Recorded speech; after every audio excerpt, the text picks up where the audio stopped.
नमस्कार दोस्तों। आज सनद पटल पर जिस पुस्तक का परिचय मैं आपको देने जा रहा हूँ, इस पुस्तक का नाम है पश्मीना और इसकी कवित्री हैं शालिनी श्रीवास्तव। बेंगलोर की युवा कवित्री हैं शालिनी श्रीवास्तव जी। पुस्तक इसमें क्षणिकाएं लिखा हुआ है ब्रैकेट में पश्मीना के नीचे, जिसका अर्थ है कि इसमें शायद क्षणिकाएं होंगी, लेकिन ऐसा नहीं है। इसमें क्षणिकाओं के अलावा छोटी कविताएं भी हैं, क्योंकि क्षणिका मैं समझता हूँ सिर्फ 4-5 लाइनों तक सीमित होती है, लेकिन इसमें छोटी कविताएं भी हैं बहुत सारी और कुछ क्षणिकाएं भी हैं, चंद क्षणिकाएं भी हैं। तो एक मिला जुला काव्य संग्रह है, इसको मैं क्षणिकाओं तक सीमित नहीं रखूंगा। इसके पर किताब के पेपरबैक एडिशन है और प्रकाशक हैं शॉपिज शॉपिज एंड इन। कवर पेज बहुत सुंदर है, लेकिन अगर उस पे कवर पेज पे ही मुख्य पृष्ठ पे सामने शॉपिज एंड का लोगो नहीं होता तो किताब और सुंदर लगती।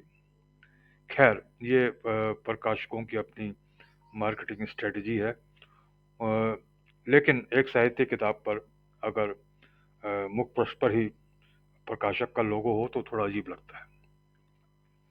पश्मीना, जैसा कि इसका नाम ही है, नाम से ही ये पश्मीना एक तरह का शॉल होता है जो बहुत ही वजन में हल्का होता है, और कश्मीर से इसका कश्मीर में ही ये शॉल बनते हैं इस तरह के, और लेकिन गर्म बहुत होते हैं।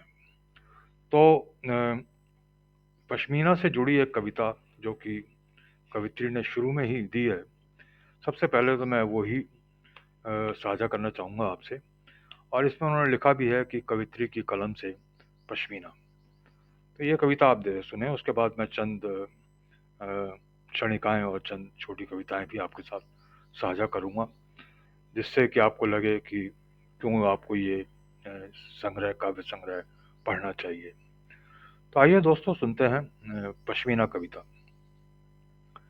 कि ये पश्मीना सी बातें हैं, वजन नहीं इनका, बस एक रूह सेक देना काम है इनका।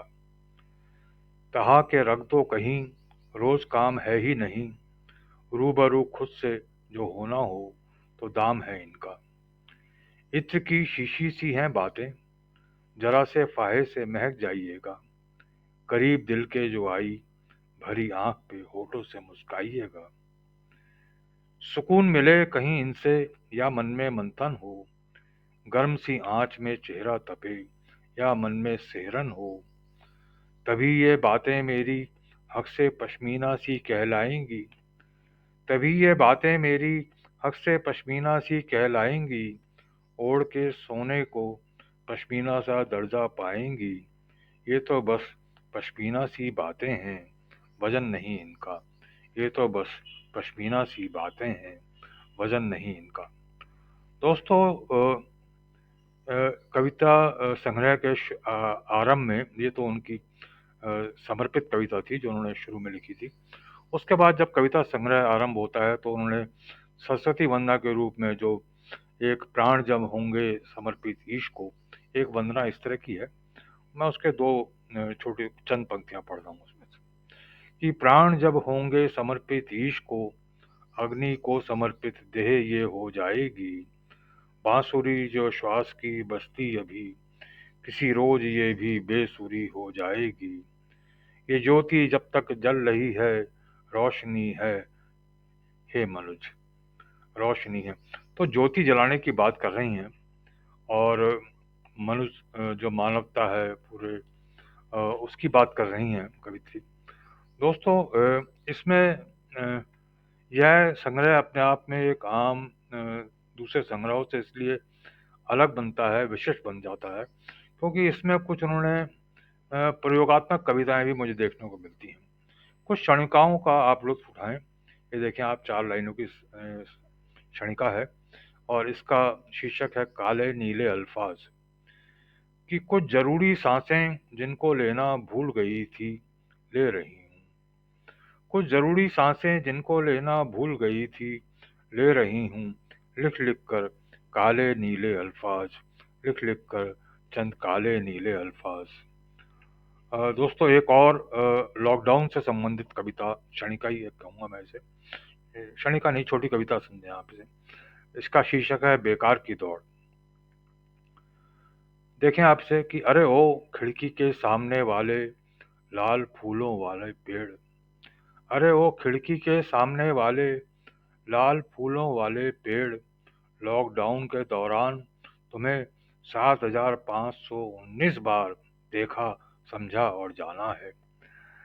7,519 बार देखा, समझा और जाना है। सदियों से यहीं पर हो, पर सुकून से हो, और न जाने किस दौड़ में ये जमाना है, और न जाने किस दौड़ में ये जमाना है। दोस्तों मुझे आश्चर्य हुआ कि कवित्री ने 7,519 बार उस पेड़ को देखा, और कैसे उसकी उन्होंने जो है काउंटिंग करी कि उन्होंने इतनी ही बार देखा। और एक और कविता देखें जो कि प्रयोगात्मक है। इसका शीर्षक है टाटू। कि टाटू होते हैं ऐसे भी कुछ, टाटू होते हैं ऐसे भी कुछ, नहीं लगती उनमें किसी भी तरह की कोई स्याही, इसलिए दिखते भी नहीं, मिटते भी नहीं। यह एक क्षणिका थी। और अब मैं आपके सामने साझा करता हूँ एक और उनकी सुंदर सी रचना। और इस रचना का शीर्षक है फिंगरप्रिंट्स। ये भी एक अलग तरह की प्रयोग किया है कविता ने। फिंगरप्रिंट्स। रे कबीरा रहा मन अछूता, काश कोई मन को छूता, तो ना होता मन अछूता। काश कोई मन को छूता, तो ना होता मन अछूता। काश फिंगरप्रिंट्स दिलों पर भी मिलते, काश फिंगरप्रिंट्स दिलों पर भी मिलते। और इसी सिलसिले में एक और क्षणिका उनकी, ये भी एक प्रयोगात्मक क्षणिका है। डी कोडिंग इसका शीर्षक है। कि किरदारों में यकी हूं अगर, किरदारों में यकी हो अगर, तो फिर कविताएं और कहानियां भी डी कोड की जा सकती हैं। बस शर्त इतनी सी है कि शिद्दत भी उतनी ही होनी चाहिए, छटाक भर भी कम नहीं। बस शर्त इतनी सी है कि शिद्दत भी उतनी ही होनी चाहिए, छटाक भर भी कम नहीं। और दोस्तों ये एक बहुत सुंदर सी क्षणिका है, छोटी कविता है। देखें इसका शीर्षक है रंगरेज। कि खुद को देखूं तो तुमसे मुलाकात हो ही जाती है, खुद को देखूं तो तुमसे मुलाकात हो ही जाती है। कैसे रंगरेज हो तुम, सांसें वहां लेते हो, शामें मेरी यहाँ सिंदूरी हो ही जाती हैं, शामें मेरी यहाँ सिंदूरी हो ही जाती हैं। तो कवित्री ने प्रेम को भी उभारा है इन रचनाओं में, बहुत ही खूबसूरत ढंग से उभारा है मैं कहूँगा। जैसे अभी आपने ये सुनी कविता कि सांसें यहाँ होती हैं और तुम वहाँ लेते हो, और मेरी शामें यहाँ सिंदूरी हो जाती हैं। और इस सिलसिले में एक और मैं आपको रचना सुना रहा हूँ इसी सिलसिले की। इसका शीर्षक है मुझे यकीन है। अ, बहुत सुंदर कविता है, देखें आप। कि मुझे यकीन है कि उड़ती हुई जाती हैं मेरी कविताओं की तितलियां, मुझे यकीन है कि उड़ती हुई जाती हैं मेरी कविताओं की तितलियां, चुनने तुम्हारे हृदय से सारे पराग कण, ताकि महकते रहें मेरे आंगन के सारे फूलों वाले पौधे। हाँ मुझे यकीन है, हाँ मुझे यकीन है। और दोस्तों मैं आपको और एक रचना इसमें से सुनाता हूँ, क्योंकि ये कुछ विशिष्ट रचनाएं हैं जो मैंने पढ़ते हुए पूरी किताब को। इस क्षणिका का शीर्षक है लकीर। कि खिंचा हुआ है मुझ पे एक लकीर के जैसे कोई शख्स, खिंचा हुआ है मुझ पे एक लकीर के जैसे कोई शख्स, क्या हुआ जो उस नाम की लकीर मेरे हाथों में नहीं, क्या हुआ जो उस नाम की लकीर मेरे हाथों में नहीं। और दोस्तों एक छोटा सा प्रेम पर ही एक उनकी एक और छोटी सी कविता है, ये देखें। इसका शीर्षक है दरख्त। कि चलो पत्तियों पर अनुराग लिख दें, चलो पत्तियों पर अनुराग लिख दें, स्नेह की पुष्प वर्षा कर प्रेम की मादक महक फैलाएं। क्यों ना इश्क का दरख्त हो जाएं, क्यों ना इश्क का दरख्त हो जाएं। तो कवित्री जो है एक पैगाम देती है, और वो पैगाम जो है मोहब्बत का है कि इस सिलसिले में मुझे जिगर मुरादाबादी का वो शेर भी याद आ रहा है कि मेरा पैगाम मोहब्बत है जहाँ तक पहुँचे हैं वो। और इस संग्रह से मैं आपको एक दो रचनाएं और छोटी छोटी सुनाऊंगा। बहुत ही मार्मिक और सुंदर रचना है, ये देखें आप। इसका शीर्षक है तुम्हारी दी हुई गिन्नियां। कि उस दिन दिल्ली एयरपोर्ट पर भागते भागते हम दोनों की वही कुंवारी हंसी। उस दिन दिल्ली एयरपोर्ट पर भागते भागते हम दोनों की वही कुंवारी हंसी आज भी खनक जाती है बार बार, सोने की गिन्नियों की तरह चमकीली खनकीली। जितना याद करती हूँ उससे ज्यादा मुस्कुरा देती हूँ, क्योंकि यही वही गिन्नियां हैं जो खर्चने पर बढ़ती जाती हैं, जो खर्चने पर बढ़ती जाती हैं। दोस्तों, इसमें कोई शक नहीं कि the love of the soul, जो हृदय का, जो रूह का इश्क होता है, जो रूह का प्रेम होता है, वो बांटने से बढ़ता है। दुनिया में दो ही चीज़ें खर्च करने से बढ़ती हैं, एक इश्क आपका, एक मोहब्बत, और दूसरा जो है आपका इल्म। वो जितना आप खर्च करेंगे उतना बढ़ेगा, कभी भी कम नहीं होगा। इसी बात को बड़ी खूबसूरती से कवित्री ने इस कविता में पिरोया था। और एक कविता उनकी, आप एक दो रचनाएं बहुत विशिष्ट हैं, आप जरूर सुने, आपको पसंद आएंगी। इसका शीर्षक है जेवर।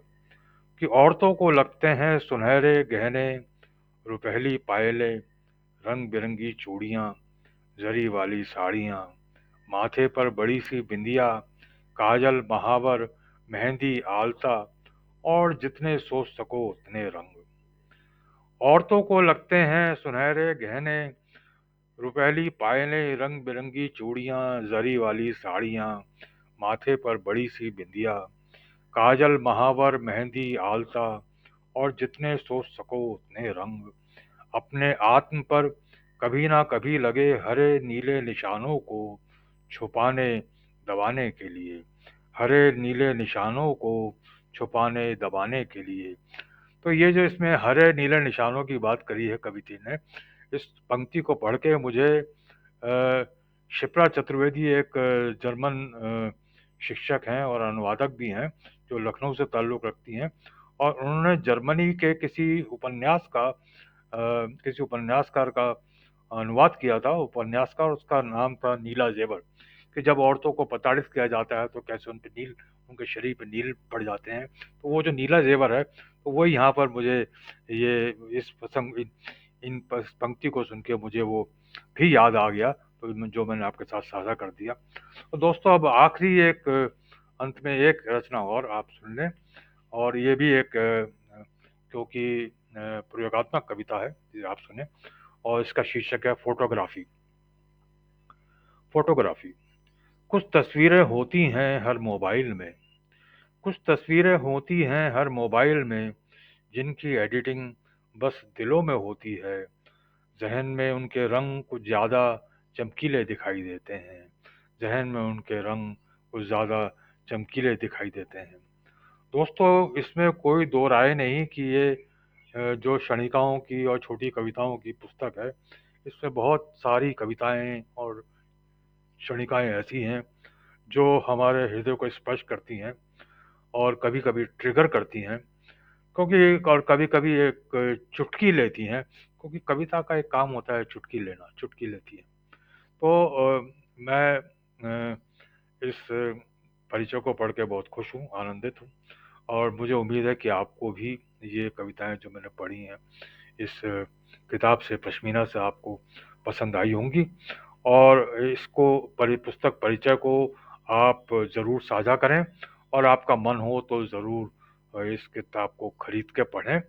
और उसके लिए आप या तो कवित्री से संपर्क कर सकते हैं, या शॉपिज़ इन जो प्रकाशक हैं वहाँ से आपको ऑनलाइन ये पुस्तक मिल सकती है। दोस्तों, इसके साथ ही आप सभी का बहुत बहुत धन्यवाद।